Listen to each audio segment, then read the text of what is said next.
कर भला सो हो भला, एक अविस्मरणीय यात्रा। ये कहानी मेरे जीवन की एक ऐसी सच्ची घटना है जिसने कर भला सो हो भला के शाश्वत सत्य को मेरे सामने उजागर किया।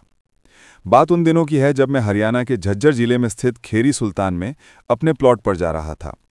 साल 2013 के नवंबर में मैंने वहां 1210 वर्ग गज यानी 2 कनाल जमीन खरीदी थी। वहां तक पहुंचने के लिए फारूक नगर और हेली मंडी रोड से गुजरना पड़ता था और महीने में 1-2 बार मैं अपने इस प्लॉट को देखने अवश्य जाता था। एक बार मैंने अपने प्लॉट पर मिट्टी के 10 टायर वाले 5 हाइवा डलवाए और साथ ही 4000 ईंटों का एक ट्रैक्टर भी मंगवाया। दुखद बात यह रही कि हमारे पड़ोसी मुकेश ने अपनी मां के निधन पर उनकी समाधि बनाने में उन ईंटों का उपयोग कर लिया। कुछ ईंटें उसने अपने घर की आंतरिक दीवार बनाने में भी लगा दीं। उसने वादा किया कि वो ईंटें लौटा देगा, लेकिन वो वादा आज तक पूरा नहीं हुआ। मुझे याद है जब वो ईंटें ले जा रहा था तब मेरे साथ चांद सिंह रावटवाला भी मौजूद थे और मुकेश के बेटे बंटी ने फ़ोन पर अपने पिता को सूचित भी किया था कि वो हमारी ईंटें इस्तेमाल कर रहे हैं और उन्हें बाद में लौटा दिया जाएगा।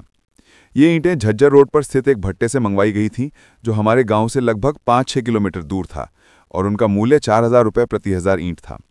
ट्रैक्टर चालक जो मादलपुर गाँव का था ईंटें लेकर आया था। इसी बीच एक दिन जब मैं फारूक नगर से अपने प्लॉट की ओर बढ़ रहा था तो मुझे ईंटों के भुगतान के लिए पैसों की कमी महसूस हुई। मैंने फारूक नगर के एटीएम से 3000 रुपये निकाले। जल्दबाजी में मैंने अपना पर्स ठीक से जेब में नहीं रखा और फारूक नगर तहसील वाले रास्ते पर निकल पड़ा। वो सड़क उस समय सुनसान थी, इक्का दुक्का लोग ही नजर आ रहे थे। मुझे जरा भी आभास नहीं हुआ कि मेरा पर्स कहीं गिर गया है, जिसमें मेरा ड्राइविंग लाइसेंस, बाइक की आरसी, पोल्यूशन सर्टिफिकेट और एटीएम से निकाले गए वो ताज़े नोट सुरक्षित थे।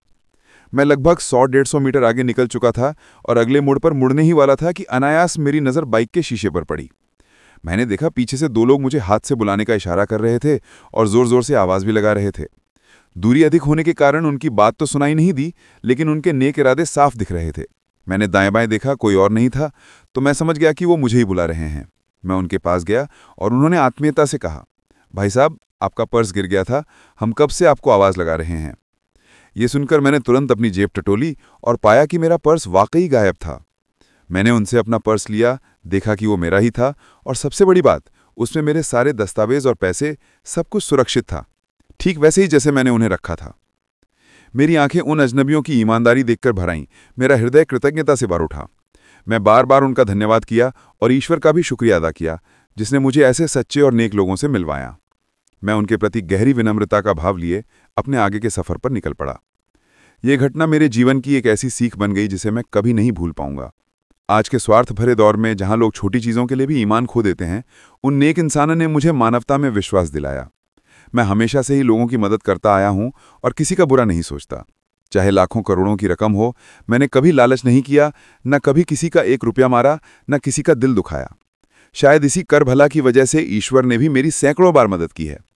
कभी लोगों ने मेरी खराब बाइक को धक्का देकर स्टार्ट करवाया है, तो कभी 1 किलोमीटर से भी ज्यादा दूर तक पैदल चलकर मेरी मदद की है।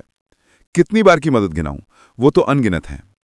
आशा है आपको मेरे जीवन की ये सच्ची और प्रेरक दास्तान पसंद आई होगी। मैं भविष्य में भी आपके साथ ऐसे ही अनुभव साझा करता रहूंगा।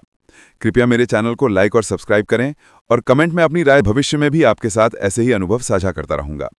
कृपया मेरे चैनल को लाइक और सब्सक्राइब करें और कमेंट में अपनी राय जरूर दें कि आपको ये कहानी कैसी लगी। बहुत बहुत धन्यवाद।